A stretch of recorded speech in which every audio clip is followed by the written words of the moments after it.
नमस्कार मित्रों, मैं प्रियंका स्वागत करती हूँ आप सभी का आपके अपने YouTube channel smart study classes 77 पर।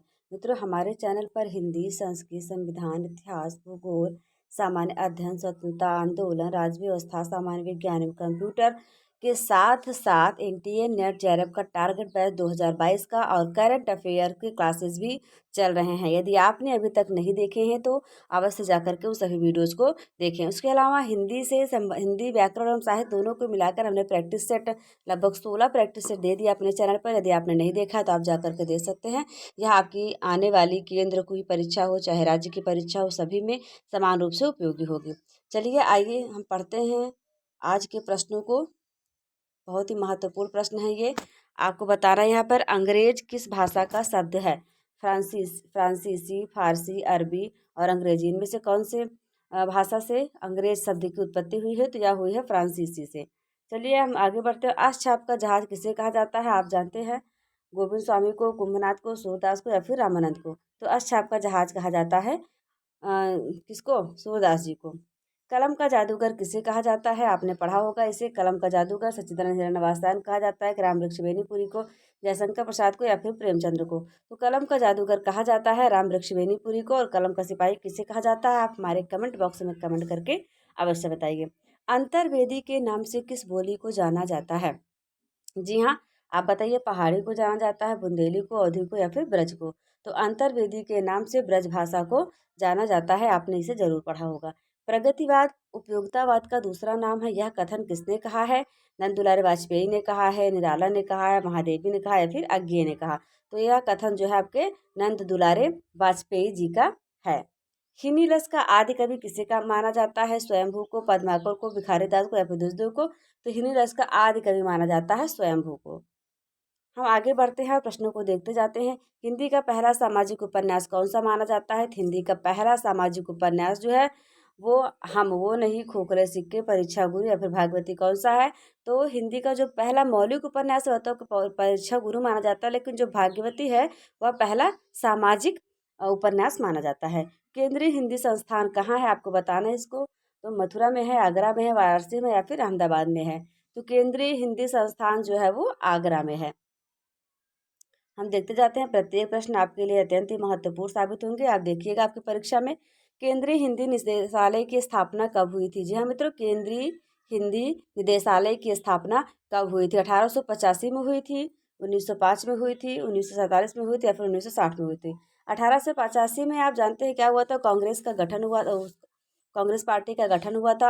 1905 से बंगाल विभाजन हुआ था। 1917 से भारत देश हमारा आज़ाद हुआ था। और 1960 में हुई थी केंद्रीय हिंदी निदेशालय की स्थापना। मित्रों, यहाँ मैं आपको इतिहास से जोड़ रहे हैं। क्यों? क्योंकि हमारे चैनल पर इतिहास की बहुत ही अच्छी क्लास चलाई जा रही है। यदि आपने नहीं देखी तो आप लोग जाकर के अवश्य देखें। चलिए हम देखते हैं अगला प्रश्न। अवधी भाषा का प्रथम ग्रंथ कौन सा है? मित्रों, यहाँ पर ये देखिए, पद्मावत, चंदायन, मधुमालती। तो ये तो फिलहाल एक शहर का नाम है। पद्मावत, चंदायन, मधुमालती, ये तीनों ही अवधी भाषा के ग्रंथ हैं, लेकिन प्रथम कौन सा है? तो प्रथम है आपका चंदायन। भारतीय साहित्य और संस्कृति को हिंदी की देन बड़ी महत्वपूर्ण है। यह कथन किसका है? यह कथन संपूर्णानंद का है, सहजानंद का है, जयशंकर का है या फिर अज्ञेय का है? तो भारतीय सांस्कृतिक साहित्य और संस्कृति को हिंदी की देन बड़ी महत्वपूर्ण है, यह कथन था संपूर्णानंद जी का। संपूर्णानंद का आपने सुना होगा। उन्हीं के नाम पर कितने विश्वविद्यालय चलते हैं आज भी। एक भारतीय आत्मा किस कवि को कहा जाता है? ये प्रश्न आपसे बिल्कुल गलत नहीं होना चाहिए। सोहनलाल द्विवेदी को कहा जाता है, माखनलाल चतुर्वेदी को, बालकृष्ण शर्मा को या फिर श्रीधर पाठक को। किसे कहा जाएगा? तो मित्रों, हाँ बिल्कुल सही जवाब है। यह कहा जाएगा माखनलाल चतुर्वेदी जी को। अपभ्रंश में कृष्ण काव्य के प्रणेता कौन है? अपभ्रंश साहित्य में हरिभद्र सूरि, स्वयंभू, शालिभद्र सूरि और पुष्पदंत, ये कवि चारों थे। लेकिन कृष्ण काव्य के प्रणेता कौन थे? तो ये पुष्पदंत जी थे जो प्रणेता थे इसके कृष्ण काव्य के। दिव्य प्रबंधन किसके पदों का संकलन है? आप बताइए। यहाँ पर दिव्य प्रबंधन जो है वो किसके पदों का संकलन है? आलवार भक्तों के, नयनार भक्तों के, रामानुजाचार्य के या फिर रामानंद के? तो ये दिव्य प्रबंधन जो है आलवार भक्तों के पदों के संकलन का नाम है दिव्य प्रबंधन। हिंदी में कृष्ण को काव्य का विषय बनाने का श्रेय सर्वप्रथम किस कवि को है? सूरदास, मीराबाई, विद्यापति या फिर रसखान? तो विद्यापति जी ने कृष्ण को सर्वप्रथम काव्य का विषय बनाया। आपने विद्यापति की पदावलियाँ पढ़ी होगी। मित्रों, मैं आपको एक विशेष बात बताना चाहूँगी। हमने एक नई श्रृंखला शुरू की है, 2 मिनट में जानो बहुत कुछ। उसी में मैंने आपको बहुत सारे कवियों का संक्षिप्त जीवन परिचय करा दिया। यदि आपने नहीं देखा है तो उसे जा करके देख लीजिए, क्योंकि आपकी परीक्षा के लिए उपयोगी है। उसमें उनके जन्म स्थान, मरण स्थान और उनकी रचनाएं तथा गुरु के नाम दिए गए हैं। ये ही ज़्यादातर क्वेश्चन आपकी परीक्षा में बनते हैं और ये सब मैंने शॉर्ट में करवा दिया, आप देख सकते हैं। अभी और भी वीडियोस लेकर आती रहूँगी। फिलहाल जितने उपलब्ध हैं आप उसे देखिए। चलिए आप बताइए, लोनजाइनस ने किस सिद्धांत का प्रतिपादन किया? तो अनुकरण का, उदात्त सिद्धांत का, विरेचन सिद्धांत का या फिर संप्रेषण का? तो लोनजाइनस ने किया था उदात्त सिद्धांत का प्रतिपादन। हम आगे बढ़ेंगे और देखेंगे पंक्ति शब्द का तद्भव क्या होगा। पांच होगा, पाद होगा, पढ़ होगा या फिर पात होगा? तो पात होगा, क्योंकि आप जानते हैं, आपने सुना होगा पात शब्द का प्रयोग हमारे गांव में किया जाता है। तो पात का अर्थ होता है पंगति। संधि के कितने प्रकार होते हैं? आप जानते हैं संधि के कितने प्रकार होते हैं? आप बताइए। यहाँ पर 3 होते हैं, 2 होते हैं, 4 होते हैं या फिर 1 होते हैं? तो संधि के 3 प्रकार होते हैं, स्वर, व्यंजन और विसर्ग। आपने पढ़ा होगा इसको। हमारे चैनल पे जो पहले से प्रैक्टिस सेट पड़ा हुआ है, उसमें मैंने कई सारे प्रैक्टिस सेट बहुत अच्छे तरीके से संधि को समझाया है। यदि आपने नहीं देखा तो आप देख सकते हैं। ठीक है मित्रों, चलिए देखते हैं, हम आखिरी प्रश्नों की तरफ बढ़ रहे हैं। कौमुदी का पर्यायवाची शब्द क्या है? चंद्रहास है, ज्योति है, चांदनी है या फिर रोशनी है? तो कौमुदी का पर्यायवाची शब्द जो है वो चांदनी है। चांदनी किसका पर्यायवाची है? कौमुदी का।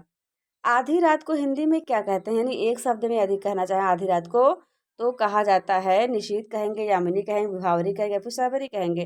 तो आधी रात को कहा जाता है निशीथ। यह रहा आपके लिए 20 प्रश्नों का प्रैक्टिस सेट, जो कि आपकी परीक्षा के लिए अत्यंत ही महत्वपूर्ण है।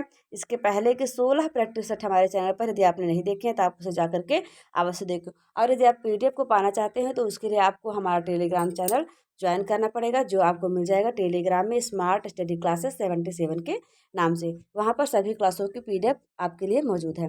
ठीक है मित्रों, तो आप ज़्यादा से ज़्यादा हमारे चैनल को सब्सक्राइब करिए और लाइक कीजिए, तथा यदि आपको पसंद आते हैं तो आप कमेंट भी करिए। कमेंट करके आप हमें अपने प्रश्न भी पूछ सकते हैं हमसे, और इस पर फीडबैक भी दे सकते हैं। ठीक है मित्रों, तो मिलते हैं बहुत ही जल्द आपसे एक और बेहतरीन क्लास के साथ।